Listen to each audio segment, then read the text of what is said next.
What's up, everybody? Now, I don't know why it took me so long to figure out how to download an IG reel off of Instagram and get it all cut and sorted, but here we are. Episode 1 with Jack Drury is now live and to go.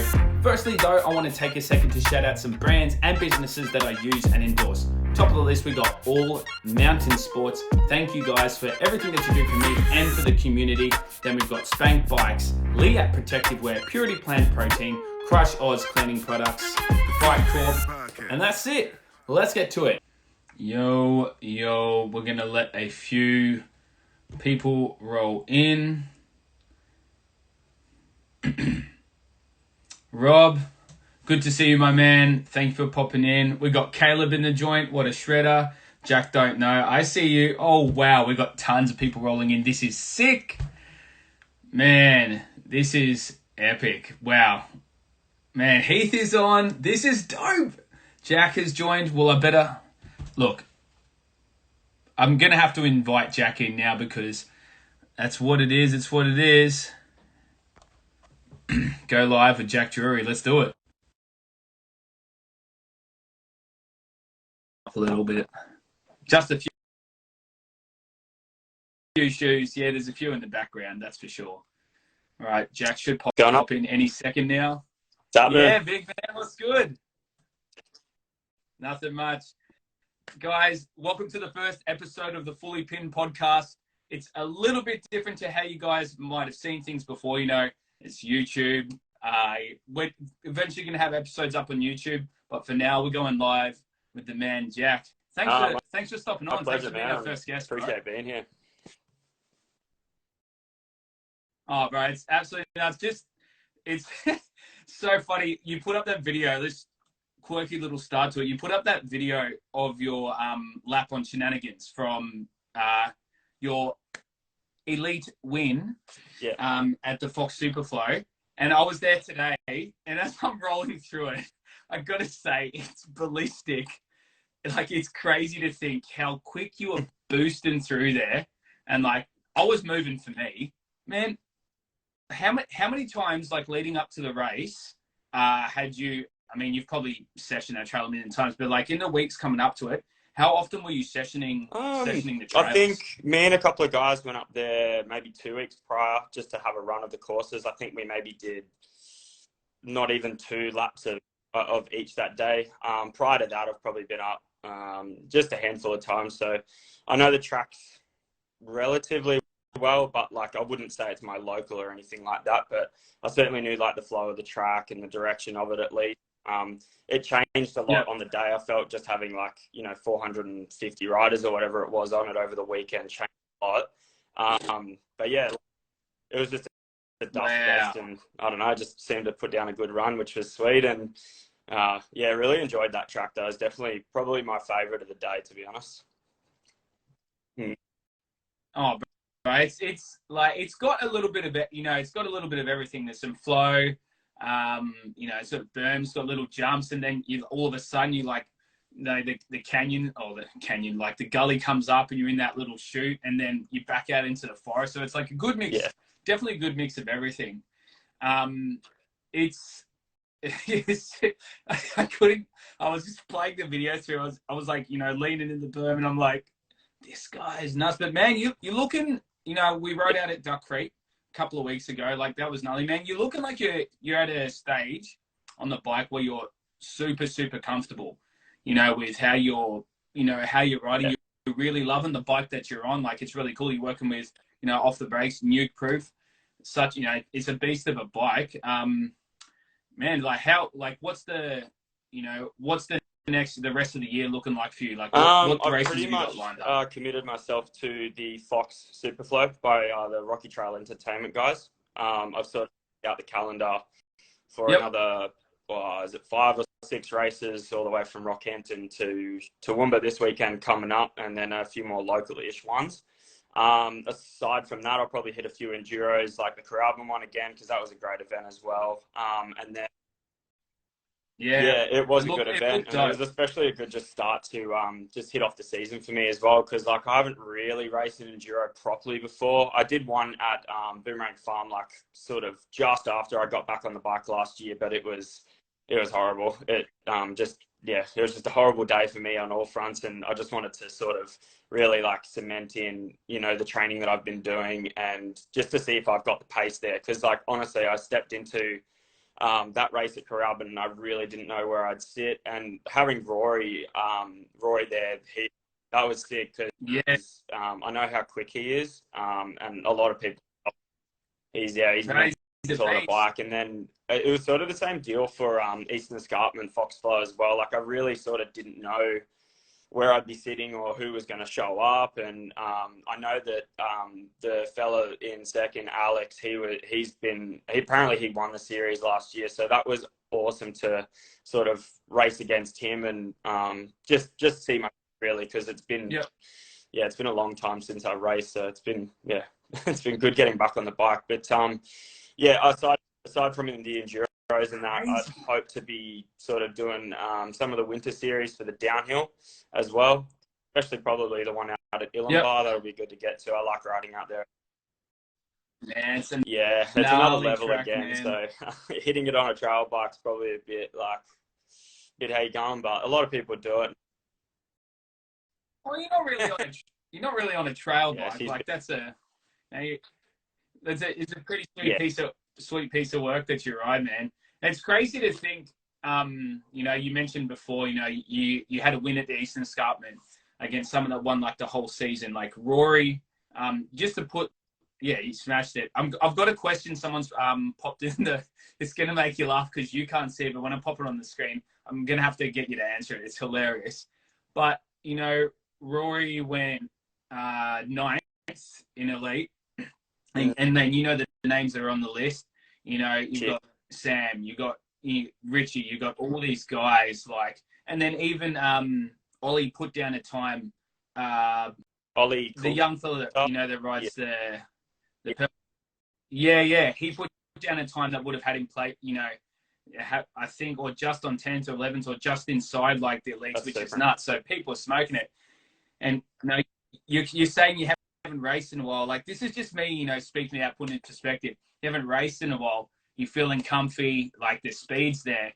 It's going to be really cool to see, you know, down the line. You've got the Winter DH series, like you said, with Aura. You've got, you know, the whole SEQ Fox Superflow. It's going to be really cool to see, you know, at the end if you can keep Yeah, this pace up, no, man, and you know, just yeah, keep I'm the pretty focus, bro. You pumped must for be like the excited. rest of the season now that like I've sort of been able to gauge where I'm at.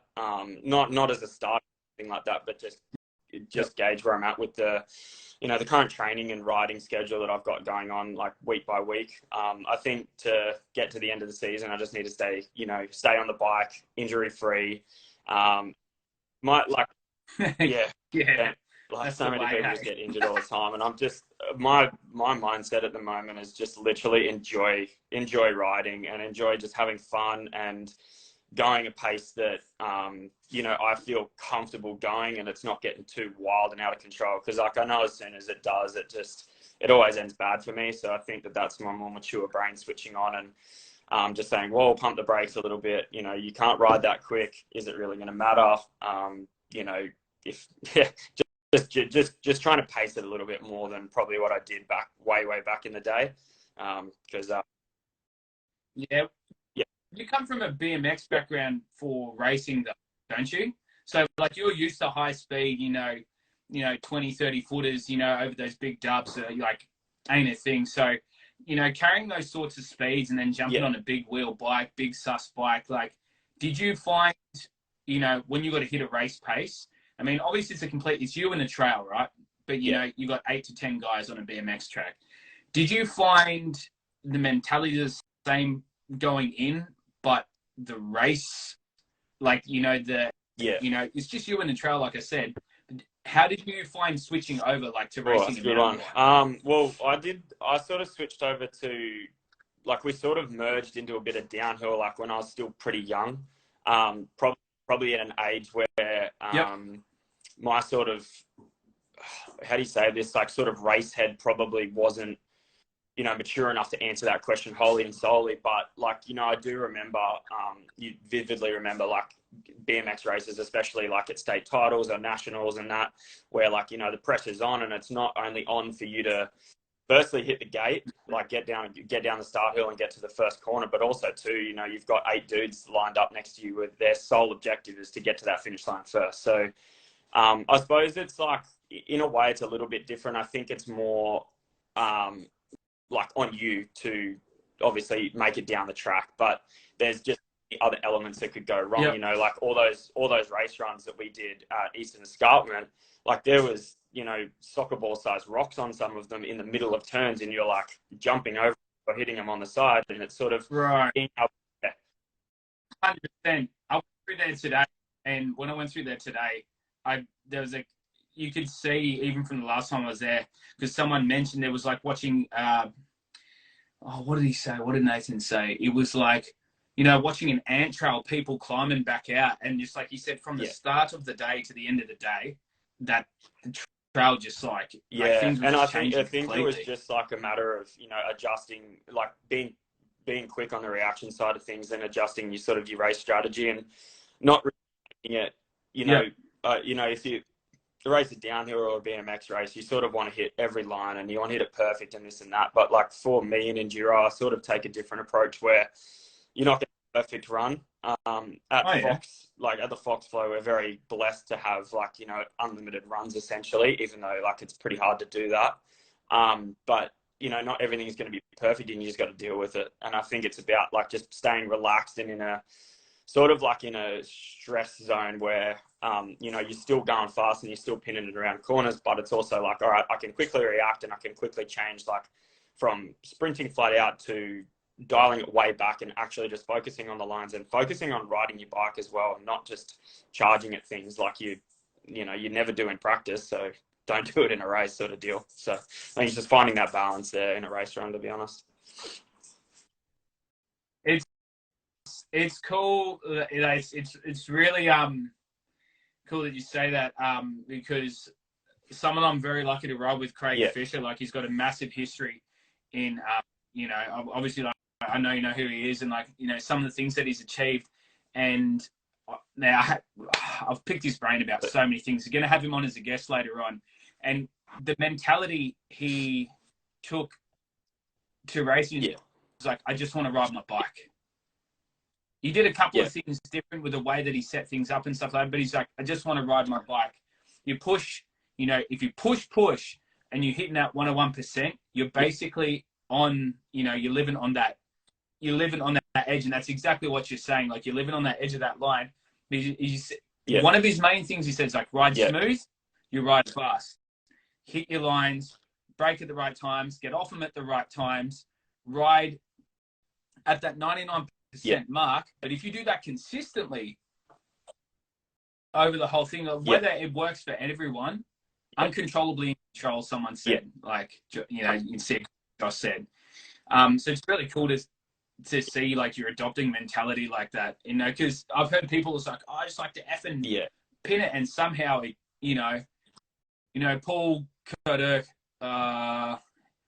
did the Lord's that test event they had for the DH thing, and down the fastest time, and he's like one of like the loosest, rowdiest riders, and people said it looks like he's not in control, but I was like, but he has to be. Like, there has to be a degree of that, because otherwise it just, you know, you'd be pinning it every 30 seconds. Think like for me and my sort of mentality, every time I step out on the bike, regardless if it's just a cruise with mates or, you know, even at a race, I think it's like even a cruise with mates, to be honest, gets pretty full on pretty quickly. Do you find it's worse when you're out with the lads? And you start following someone and they sort of go a bit quicker and you're like, oh, better keep up. I think regardless like what happens like out on a ride or even in a race, I always like to try and ride within that sort of, and like measuring this is impossible obviously, but like between sort of 85 to 95% mark. And then like, I don't want to ride at 100%, like 100% speed or say pinning at speed, just because I know that like, you know, bad stuff's going to happen, and it's not the way that I train. So like the way that I look at it whenever I go out on a ride, it's like, all right, how fast can I, or how can I improve on like that 85 to 95% range, and just keep on ticking that up instead of going, all right, I'm going to fucking hit this rock garden at 1,000,000 miles an hour and hope to God I get out the other side. Like, to me, that's now, now that's pretty silly. I think that like you just need to take a step back, build up your speed, and see if you can just bump your barrier up. And yeah, you could go faster, and great, that's awesome. But I think for the style of riding that I am and where I'm at and my goals and that, I think it's just about controllably dialing it back to a safe number where you're still fast, and there's still risks, but it's just a little bit less risky and a little bit more controlled. That's the way that I see it. I love, man. Look, I love that approach. It's something that I'm trying to thumb into myself at the moment. I've been to a couple of, 2 hugies in the past like 6 weeks, which kind of like, sometimes you got to learn that mentality the hard way. But then sometimes, you know, you're in a great opportunity or a headspace where you can learn that. Before we move on to my next question, a viewer has chucked this. Do you know a guy called Jake Scoble? Yeah, he was my best. All right, so I'm going to tap this question, and I've never done this before in a live, so I'm going to tap this question, and then it's going to basically, I'm pretty sure it'll pop up. Can you read that? Oh, he's a shit stirrer. It's been sitting there for about 5 minutes. Jack, did you find waxing your... Guys, if you have any questions for Jack while we're on this, chuck them in there, because if it's appropriate, I'll ask them. Jack, did you find waxing your legs gave you the aerodynamic to bang in the first place? No. I do not shave. I did at one point back in my road cycle days a long, long time ago, but that is well past us now, thank God. No. Oh, bro, it's funny as. Like I said, guys, if you've got questions, drop them in. We'll definitely be doing this format for a little bit until we get the cameras and that. There's a question I want to ask. I had the thought beforehand, but did you wax your legs? You mentioned before you got Fox Superflow, from Rockhampton, to Toowoomba. You got Eastern Escarpment. You want to do the Aura DH series. Something that kind of like fell through, I think it was last year. Obviously, like COVID had a lot to do with it. People putting race dates back and forth, this and that. Obviously, you can race downhill to get a qualification for XXX.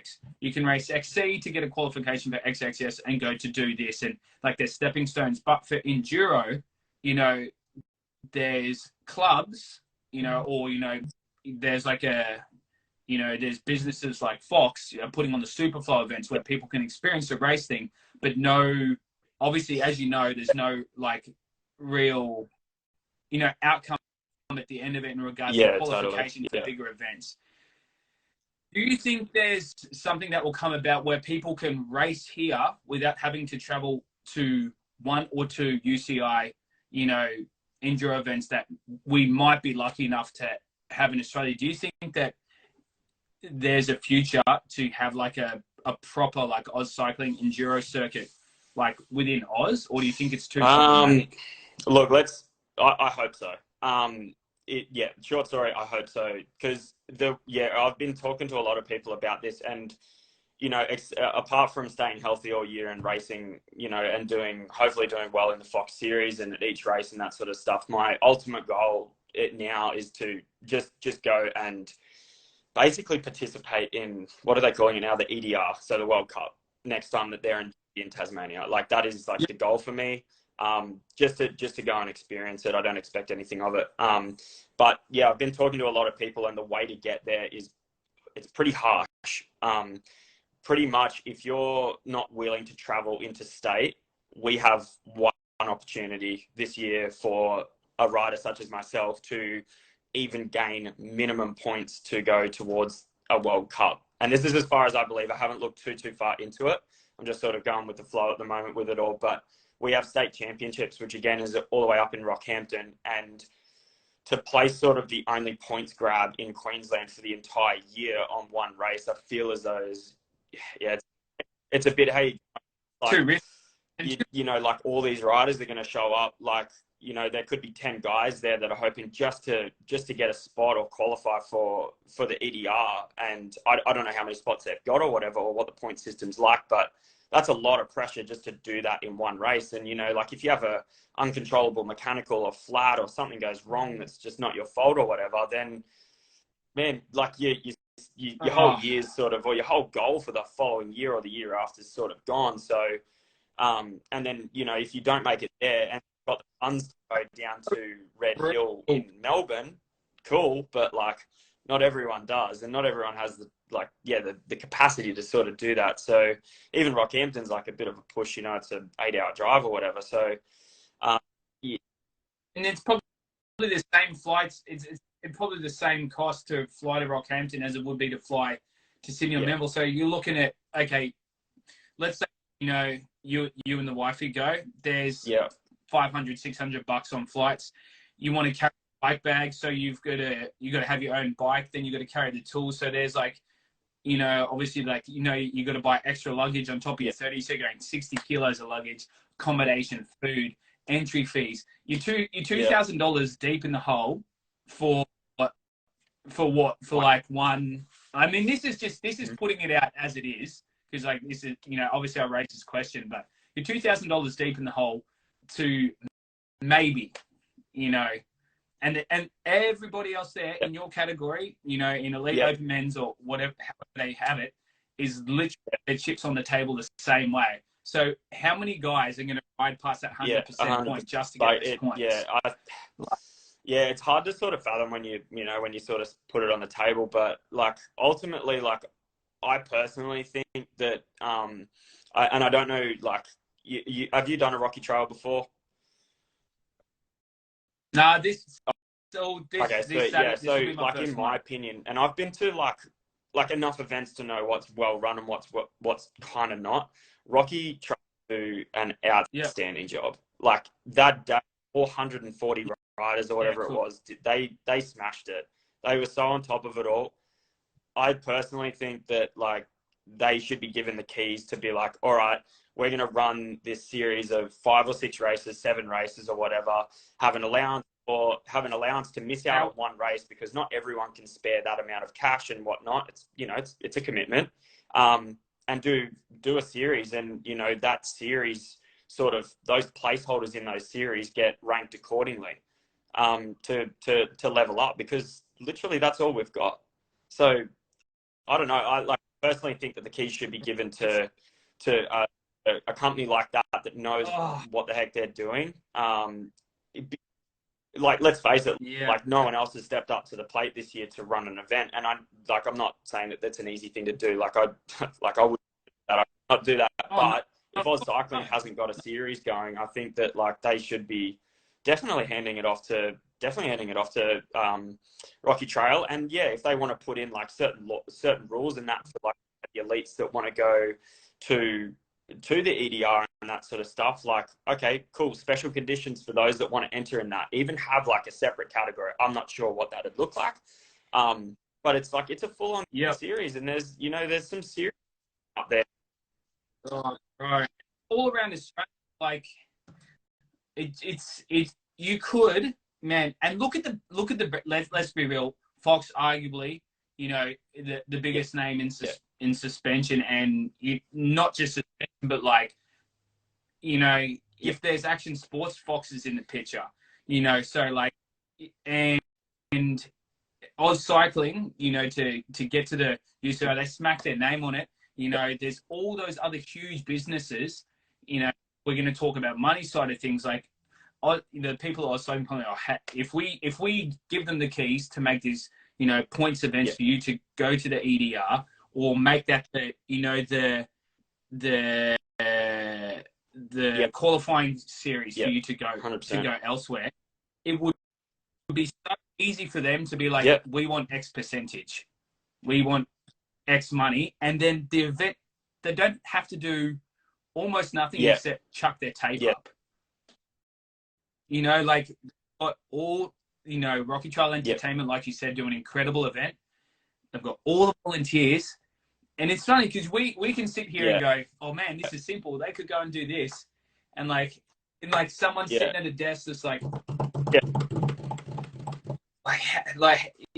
I had the thought last year. I was just like, Yeah. why didn't they just put No, their name on 100%. this? I think, yeah.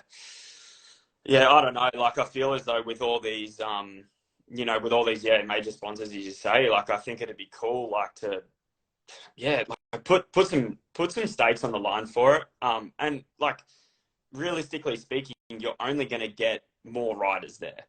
And like, like if you said that the series was going to actually something points, like, I can guarantee you there would be a lot more people show up more as well. So like, I do hope that something like that happens in the future. Like, to no fault of Rocky Trail Entertainment's fault, obviously, but like, I think it's just, yeah, you know, that's where it is. That's where it's at the moment. And I think for riders like myself and, you know, Alex and Rory and all those guys that do want to have a play up in the EDR in the years to come, I think that would be, at the moment, that would be the best gateway to it. It's proving yourself for like sort of 6 to 7 races, not one where it's like, you know, half the people I've spoken to aren't even traveling to. So yeah, it's just, yeah, it's a bit hard, but you know, I'm sure they're doing the best they can. So we'll just wait and see.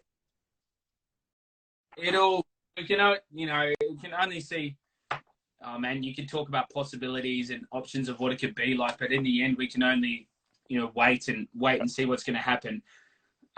We do have another question. Josh, that you rode with the other day, Helensvale.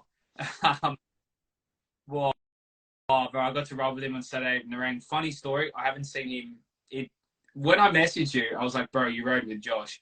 I haven't seen him in like 12 years. And then all of a sudden he follows my Instagram.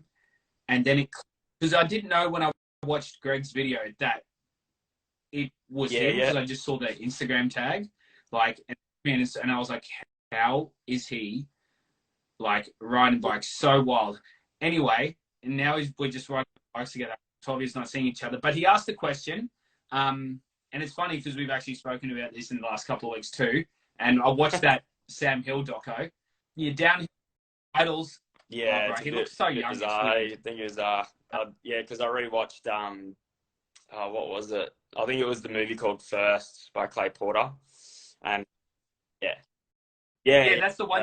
One you sent me. Popped up and he's like, oh, he won the elite world championships at 21 or something, and I was like, you know, and world champs and up overall in the same year. Like, I used to look at him as like one of the grown-ups and the older dudes, but now I'm like way past that. It's a bit terrible, but yeah, it's cool to look back on that sort of stuff. But yeah, hands down, Sam, like, I think because of my age and where sort of the whole media side was at the time, Sam Hill was probably, you know, arguably my idol growing up. That's all I wanted to be. And you know, growing up through school and that, especially while we were like balls to the wall in downhill, you know, I even went as far as buying the bike that or nearly the bike that he was sort of racing World Cups and all of his gear and all that sort of stuff. So yeah, he was my idol by a long shot growing up, for sure. Yeah.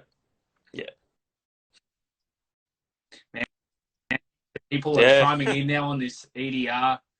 You know, I had I just wanted to yarn like we are now, bro. Like, I was just like, oh, he'll have an opinion on this. Oh, I might have an opinion on this, and like, you know, he's got a bright future in this sport. You know, if he keeps a foot on the gas, blah blah. And I knew if I brought this up, that like people would start like resonating with it, because it's obviously like a bit of a hole, but like Will Skiven said, definitely need more EDR qualifying races. Oh, my head is so close to the screen. The Rocky Trail series is cool and they do a great job, but we need a proper series to be able to qualify for the EDR. It'll be oh man, it'll come out. Not everyone can just go to, you know, Tasmania as well and like just, you know, just race. those amateur things. But before I face that squirrel again, favorite downhill, like your downhill idols growing up. Who would you say, like, if you had to? I'm not the guy to be like, oh, give me a top 5. But who were the guys that you were watching when you were like hectic? Yeah, Sam's up there. Jared Graves also too. Man, that dude is a freaking weapon on a bike. Like, just every single bike that he touches, he's just at the top of his game. So yeah, and I've always liked his sort of philosophy around racing and his headspace and that sort of stuff that I really admired. Nathan Rennie's also another one, and Chris Kavarik as well, of course. Like, he was just such a mad dog. He's so wild. Yeah, nah. Even the Kiwis, I don't know. I'm just choosing all the local boys, aren't I? Like, but even the Kiwis, like Sam Blenkinsop and that, he was huge. Like, smashed Bearclough as well. Wow, yeah. But yeah, like all. Darren Bearclough. Yeah. It's funny because I think he was, even at that time when Sam was peaking, he was a little bit older, because when I was in high school, this is throwing it back a little bit, 2004, 2005,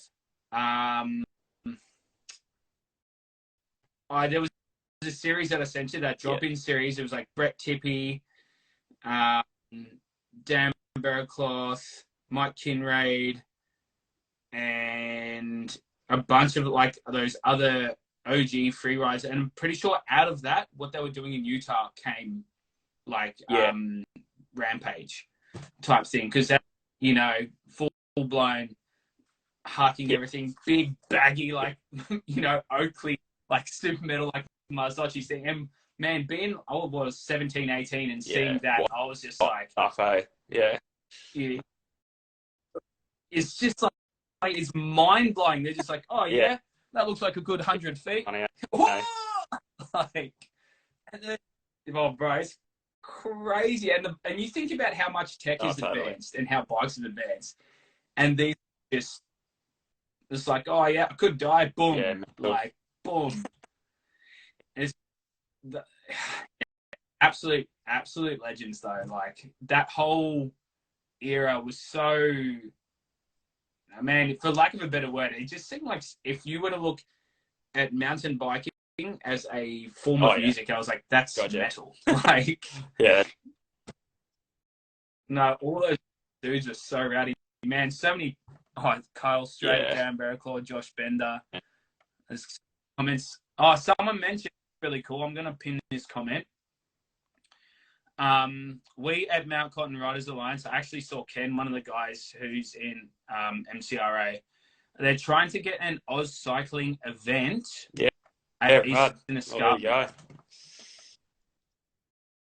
So that's actually cool to know that there's a possibility that there's going to be another. That'll be, you know, because like one of the guys that works for Oz Cycling, anyways, Dale, who I've ridden with a couple of times, he rides there 3 times a week, I think it is. So like, it'd be cool to see an event there, because I think it's like, you know, obviously it's Southeast Queensland, but it's very accessible for like a lot of people.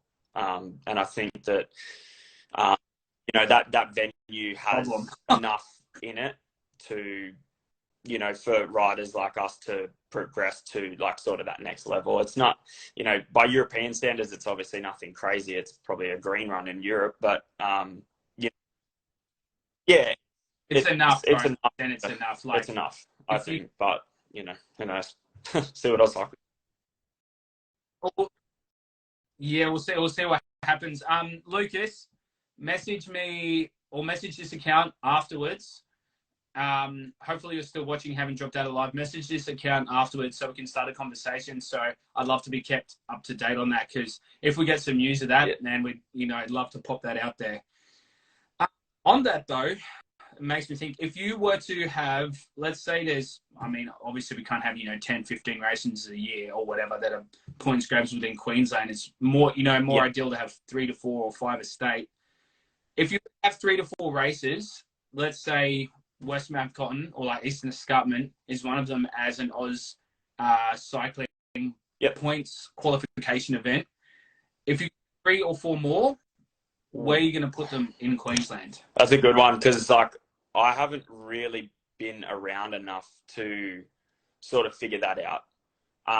But I had a couple of sight laps up at Toowoomba a couple of weekends ago, and that place is cooking. Like that is serious. That is seriously cool up there. And Jesus, that fire road is steep. So Toowoomba's was definitely one. I've heard Mount Joyce has got like a fair bit out there as well.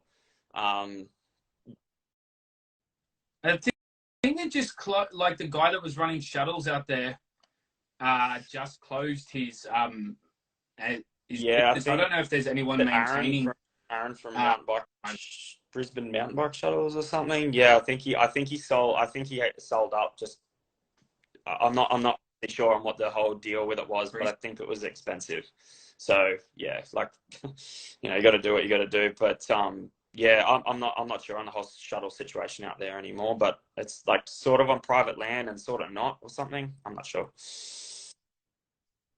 Yeah, I think parts of the trails at Mount Joyce, correct me if I'm wrong, anybody, but there's parts of the trails at Mount Joyce that run into private land. So you got Mount Joyce, we've got Eastern Escarpment, Toowoomba. Man, I've ridden a ton of the trails out there. That would be, man, that fight, honestly though, to get to the peak of some of that flow stuff like Canyonero, Frenzy is a pro stage. I can barely like walk down that, let alone push something up that. Like when I went and filmed that video for the practice day, I literally ate it just like walking it. Like riding it would be, I honestly think most people, I would end up pushing after like 10 minutes of that climb. I mean, what did we do? Like we climbed all the way up to that sort of like that first sort of platform area where like the container water tank and it's sort of like the top where most of the shuttle we ended up riding that I think twice, maybe even once, I'm not sure, but then we were just like, man, this ain't worth it.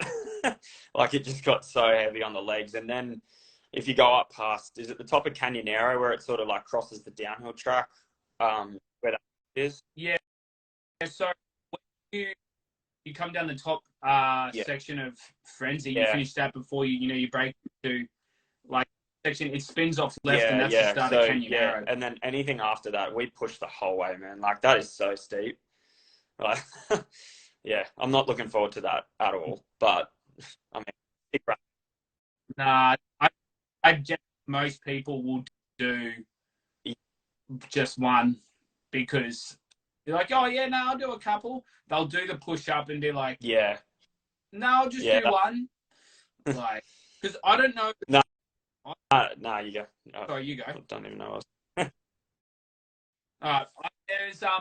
I don't know where, because obviously I know where to get into Canyonero, but I don't know if the start point is the same, like it's within the same region. Like obviously you've got to push up or ride up to get to the start end of the trails, but I don't know where the actual start point is for the other for the 3 stages other than the pro, like. Well, there's arrow, but for the other 2 stages, other than the pro stage, I don't know where the start points are. Like it's going to be funny because it's so fresh to me. Like I've ridden a ton of stuff, but I have no idea where even we're going to be getting to start. Totally sure either. We just sort of went out there and just started the trail where the trail sort of started, or a rough sort of estimate, according to trail forks and that sort of stuff. But then Johnny the G, him, mate. Yeah, he put up a pretty sick YouTube clip a couple of days ago explaining like where the starts are, where the ends are. Honestly, I couldn't any start, but like a few of the ends I recognise, and they're cutting them off like sort of a bit shorter than what we were expecting, especially down Hot Rod or something like that. They're not doing like the AB line drop off and that sort of stuff, probably just for safety, I guess. But yeah, well, you notice in the video when I've watched a fair bit, but correct me if I'm wrong, you notice when he gets to that AB line, he said there's another line. They're like, oh, and you stutter in his voice. It's like they haven't like opened it up yet. There's a couple of lines on there that all like parts that haven't been built in. I actually am wondering if they're going to go through. So I don't know if the Toowoomba Mountain Biking Club has any hand in the Fox event, or if they use any of the volunteers. But I'm wondering if they'll actually clean anything up, because guaranteed, like 2 weeks leading up to this, how many people have gone up there, ridden all those trails? Those trails are getting hammered, like before we get there. And then if people turn up as many numbers as like Sunday is going to be, it's going to be mental. We just happened to bump into forgive me, I've forgotten their names, but it's the young girl Ellie that lives up there with her dad. Poor thing actually had a bike stolen earlier this week, and so shout out to get that back to her. Dad was saying that like members are sort of responsible for certain tracks or something like that, I think, and he was actually going to come out and whippersnip a whole heap of just like overgrown stuff on the side of it and that sort of stuff. So I was like, oh well, that's pretty cool, you know, like the locals are sort of getting around it a little bit and whatnot, but yeah, nothing more was really said about that. So I hope some of them were covered up. I hope they land time. Yeah, brutal, bro. Like when I was there a few weeks ago on the day that they did the DH practice day, I did a loop through DFib, then I did like the sky, I can't remember what it's called. There's a climb trail which takes you to Dynamite, and I did Dynamite, but I had cuts on my arms just from the thing. So it'll be interesting to see how it goes, for sure. Another question I wanted to ask you, bro. You've gone, like, you're on the new proof, you're on the with off the brakes. If you pitch to me your dream, I always like asking people these questions. Pitch to me your dream team and like situation. Like if you were to get a phone call, you're like, bro, I've got to hang up on the live. I'm sorry, I got to go. It's blah blah blah. From who are you hoping to get from? Like if you could ride with someone, ride on a team, who you think would best suit you? That's a hard one. Honestly, I would 100% take a phone call from just about anyone traveling. Like, I feel like I'm pretty adaptable to most bikes, I feel. So like, man, I would take a ticket anywhere. But honest to God, I like being on a Nuke Proof. I've been following their team like a lot more closely than a lot of other teams. Just out of your interest, and Sam's still on there, and then Dan Booker's on there as well. I feel like Nuke Proof has a really super solid sort of enduro program, especially not entirely on the downhill side of things, just because like I think Sam's sort of pushing into that one, and then there's Nuke Proof Continental with Ronan on it. But Nuke Proof would be solid. Man, like really anything. I think the Canyon team's pretty cool too. Specialized, man. All those big players. Even like YT. I'd have to try and match Jack Moy's energy all the time. That would be interesting, but. Right, Jack. Can you imagine? Like, can you imagine you two being on a team? Like, man, everybody knows your style of videos and like how it's insane. Like, no one knew who Texie was. Like, his teammate, and now everywhere he goes with Jack, people want like his autograph because he just seems to bring out like that character in people. I would love to see you on a team with someone like him. It would be actually anyone like to see what comes of their personality. I feel like my little like introverted side of life would be stretched a little bit very quickly too. But he honestly, Jack seems like the teammate to be with. Hey, like I think that the way that I would look at being on a team with like somebody like that would be like, man, he just has fun and has a good time. He takes his riding serious enough to know that, like, all right, this, we need to, you know, we need to achieve this outcome during this training session. You can see that on his blogs when he's like, when he turns it up, like when he's going for it, which is cool to see. But like off the bike, man, he's having so much fun. And you know, and that, like, not a bit of that's taking away from his training or his outcome towards racing. But you know, I think that it would be good for someone like me, who is like a textbook overthinker, to be around someone like that, purely because like he's sort of entertaining and he's sort of like really super, he's just connecting people all the time through, like, whether it's funny or whether it's just cash or whatever, or sticking a bloody camera in someone's face like constantly while they're trying to do a push up. Like, you know, I think that would be really... Pardon? Bro. Yeah, just getting people to relax. Exactly, and have right. fun. Like, I feel like, oh, you know, like another team that I would froth is Yeti as well. But honestly, I see a lot of like the serious side in Richie in myself a lot of the time, and I think a lot of my friends and family will back that up. I'm a very quite serious person, so, which I'm working on. I'm trying to be a little bit more like relaxed and free flowing, just have fun. But yeah, like, I think when that helmet goes on, sometimes I'm a little bit, you know, a little bit narrow focused and stuff like that. And I think, you know, riding with good friends that I've made, just purely like yourself, like reaching out through Instagram and just getting together, you know, during racing and after racing. And, you know, even though like I don't live near anyone at all, it's like that, like just having those conversations before the run, after the runs, talking about like why you crashed or why you did something real stupid. Like, I think that's really helping me just relax a little bit and enjoy riding and like not take it too seriously, because as soon as I take it too seriously, man, I ride like shit. But if I'm having fun on the bike and I'm flowing free, I'm having a good time and I'm riding well. So that's the key for me. Man, look, I would dare say we're gonna have to wrap it up there. But I would dare say, like, from the time we've spent together and the chats we've had, that your character is pretty solid, man, and you're a blessing to the people around you. The team that you're on, like the people that's sponsoring and looking after you, like they're blessed to have a character like yours. But when the helmet goes on, they need to know that, you know, the little bit of animals are gonna come out, man. So kudos to you. I just wanted to give you that compliment. Like, obviously, you know, as humans, we always want to work on things, and you know, it's like, oh, you know, I want a little bit of this in my life. I want to try and do this. Yeah, like, I think that's cool, but I think you're in a really good space, man, and it's going to be cool to see.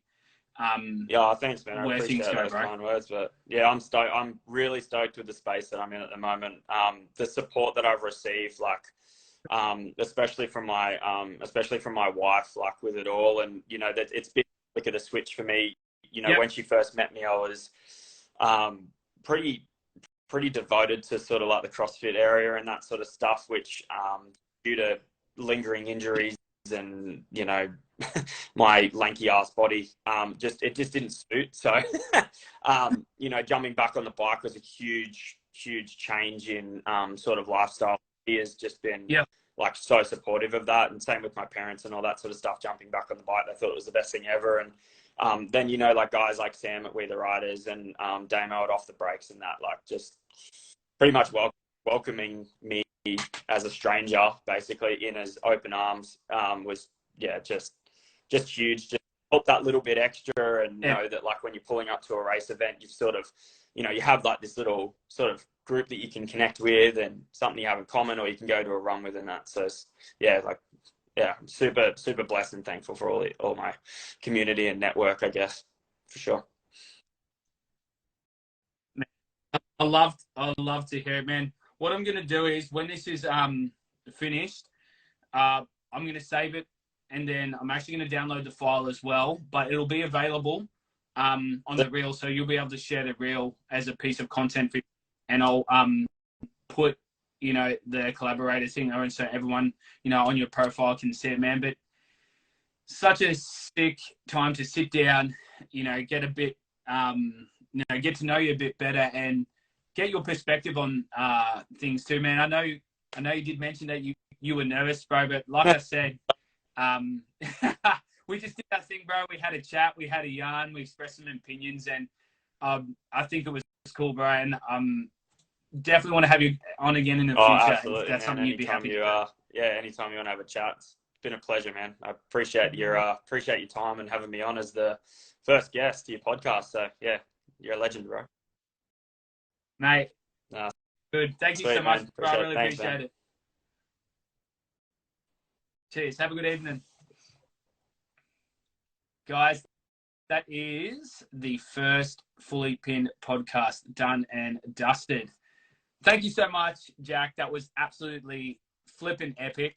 I'm absolutely beaming right now because I legit, I love riding bikes. If you are a friend of mine, you've ridden with me, you know I'm in your DMs 24/7 about riding bikes. So to be able to talk with a guy like Jack, who is an absolute legend, it's a massive blessing.